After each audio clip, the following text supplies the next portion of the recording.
नमस्कार साथीहरू, आज हामी किडनी स्टोनका लागि योग, आयुर्वेद र प्राकृतिक उपायहरू, प्राकृतिक चिकित्साका केही थेरापीहरू तपाईहरुलाई बताउने छौं। अहिले पछिल्लो समय किडनी स्टोन यानी कि मृगौलाको पत्थरी थुप्रै मान्छेहरूलाई हुने गर्दछ र त्यसले एकदमै धेरै समस्याहरू ल्याउने गरेको छ। एकदमै दुखाइ यस्तो असहनीय हुन्छ जसको कारणले गर्दा सहन गर्न सक्दैनन् र दुखाइ एकदमै गाह्रो हुने पनि गर्दछ। त्यसैले घरमा कुनै योगा अभ्यास र प्राकृतिक चीजहरू, प्राकृतिक आयुर्वेद र यस्ता खानपिनका टिप्सहरूले कसरी किडनी स्टोनलाई रिभर्स गर्न सकिन्छ, आज हामी यस विषयमा जानकारी गराउने छौं। त्यसैले सबभन्दा पहिला हामी किडनी स्टोन यानी कि पत्थरी हुन्छ कसरी त शरीरमा यो एउटा कुरा बुझ्नुपर्छ। कुनै पनि रोग लाग्नु या कुनै पनि कुरा हुनु या शरीरमा गाँठ बन्नु या स्टोन हुनु एउटै कारण हो कि टोक्सिन कचरा जम्मा भयो। प्राकृतिक चिकित्सामा नेचुरोप्याथीमा यसलाई कचराको नाम दिन्छ यानी कि फोहोर भयो। यो किडनी स्टोन पनि एक फोहोर नै हो। क्याल्सियमका साथसाथै क्याल्सियमका अवशेषहरू यसरी यस अर्कोसँग चाहिँ रियाक्सन गर्दाखेरि यो चाहिँ धेरै हुँदाखेरि जो शरीरले पचाउन सक्दैन कचरा धेरै हुँदाखेरि त्यो किडनीमा यानी कि मृगौलामा फिल्टरिङको क्रममा बिस्तारै बिस्तारै जम्मा हुँदै जान्छ, जसको साइज बढ्दै गयो भने त्यसले घोच्न थाल्छ र दुखाइ हुन थाल्छ। त्यसैले एक त सबभन्दा पहिला कुरा हामीले ध्यान दिनुपर्छ शरीरको शुद्धिकरण। केवल बाहिरबाट शुद्धिकरण गरेर मात्रै हुँदैन, अब भित्रबाट कसरी शुद्धिकरण गर्ने आउनुस् त्यो कुराकानी आज जानौं। सबभन्दा सहज र सजिलै उपलब्ध भनेको योगा अभ्यास हो। योगा अभ्यासमा केही आसनहरू छन् जस्तै मण्डूकासन, पवनमुक्तासन, हलासन, सर्वाङ्गासन, साथसाथै पवनमुक्तासन मैले जो भने यी अनि भुजङ्गासन लगायतका केही आसन जसले ब्लड सर्कुलेसन एकदमै सही बनाउने गर्दछ र जसको कारणले गर्दा पूरा शरीर नै स्वस्थ हुन्छ। केवल किडनी मात्रै नभएर शरीरै पनि स्वस्थ हुन्छ। त्यसैले यी अभ्यास तपाईले गर्न सक्नुहुनेछ। हामी छोटोमा यी अभ्यासहरू पनि गराउने छौं। त्यसभन्दा पहिला अर्को एउटा कुरा, आयुर्वेदमा हामीले के फोकस गर्नुपर्छ भने अस्मरिहर क्वाथ भन्ने पाइन्छ बजारमा पनि, या यसलाई चाहिँ आयुर्वेदमा भनिन्छ अस्मरी यानी कि पत्थरीलाई भनिन्छ अस्मरी। अर्को अनि त्यसैको नाश गर्नका लागि अस्मरिहर क्वाथ भन्ने बजारमा पाइन्छ, नभए घरमै या तपाईको आसपासमा छ भने गोख्रु, पुनर्नवा लगायतका गिलोय लगायतका यी जडीबुटीहरू मिलाएर तपाईले क्वाथ बनाएर पिउनु भयो भने पूरा शरीर शुद्ध हुन्छ अनि बिस्तारै बिस्तारै तपाईका जति पनि बिमारीहरू छन् किडनी स्टोनहरू कम हुँदै जान्छ। अर्को एक कुरा विशेष ध्यान दिनुपर्छ, पानी सबभन्दा धेरै पिउने। यो कचरा हाम्रो किडनी पानीलाई फिल्टरिङ गर्ने काम गर्छ अनि पानीलाई फिल्टर गर्ने क्रममा पानी जति धेरै गयो त्यति शुद्ध जाने गर्छ। यदि पानी कम भयो भने त्यसमा युरिक एसिडको मात्रा बढ्ने गर्छ र जो हाम्रो गाढा हुने गर्छ। एक हिसाबले बुझौं एकदम गाढा भयो भने त्यसले छान्न सक्दैन, किनकि धेरै बाक्लो भयो भने त्यही टालिन थाल्छ। टालिने त्यही नै भयो बिमारीको कारण।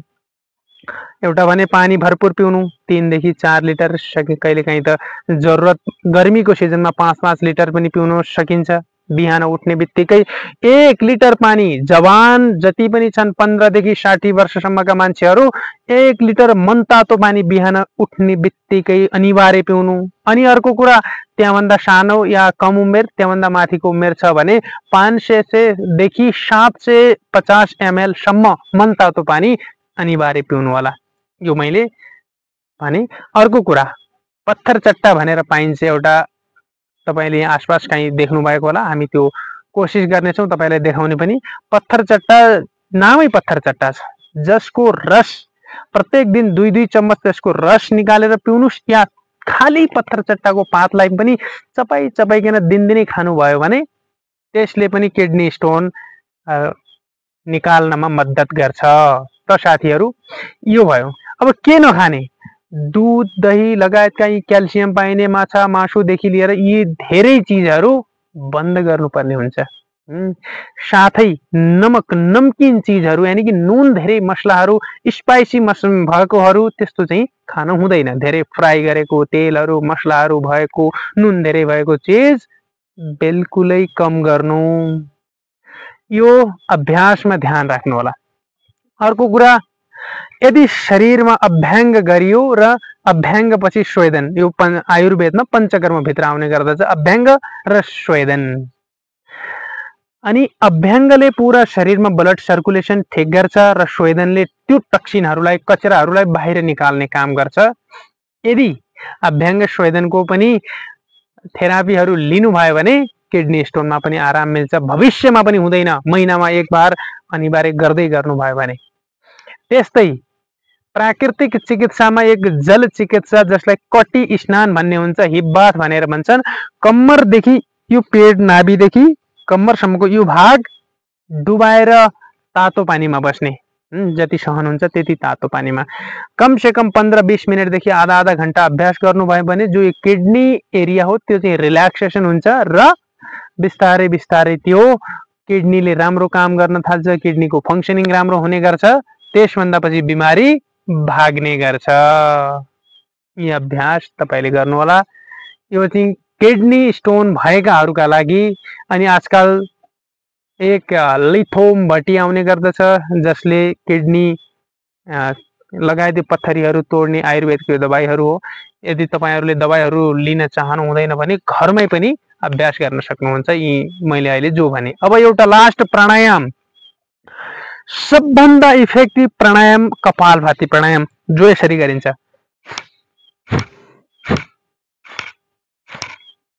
यसरी झट्का दिने, पेटलाई यसरी झट्का दिकन बार बार बार बार कम से कम 20 मिनटदेखि आधा घन्टासम्म अभ्यास गर्नुभयो भने तपाईको किडनी मजबुत मात्रै हुँदैन, लिभर, लङ्स, साथसाथै हार्ट, मुटु, कलेजो, फोक्सो, आन्द्राभुँडी सब एकदम मजबुत हुन्छन् र किडनीको स्टोन पनि टुटेर आउँछ र एकदमै स्वस्थ भइन्छ। अनि पानी खुब पिउनु, कपालभाती प्राणायाम जरुर गर्नु। अनि अहिलेसम्म भनेका योगा अभ्यास आसनहरू जरुर गर्नु। यसको लागि म अलग एक केवल आसनको भिडियोहरू बनाउने छु, जस्तै मण्डूक आसन, वक्रासन, गोमुख आसन, साथसाथै भुजङ्गासन, पवन मुक्तासन, यी आसनहरू छन्। सर्वाङ्गासन, हलासन, यी 5 आसनहरू अभ्यास जरुर गर्नु। यति अभ्यास प्रत्येक दिन गर्नुभयो भने तपाईको जीवन तपाई मंगलमय हुनेछ, स्वस्थ हुनेछ, किडनी स्टोन पनि बिस्तारै बिस्तारै हट्दै जानेछ। त साथीहरू, तपाईहरुलाई धेरै धेरै धन्यवाद। तपाईहरुलाई हाम्रो यो भिडियो कस्तो लाग्यो लाइक गर्नु होला, कमेन्ट पनि गर्नु होला र यदि उपयोगी लाग्यो भने शेयर पनि गर्नु होला। स्वस्थ रहनुहोस्, प्राकृतिक चीजहरू अपनाउनुहोस्, प्राकृतिक उपचार अपनाउनुहोस्।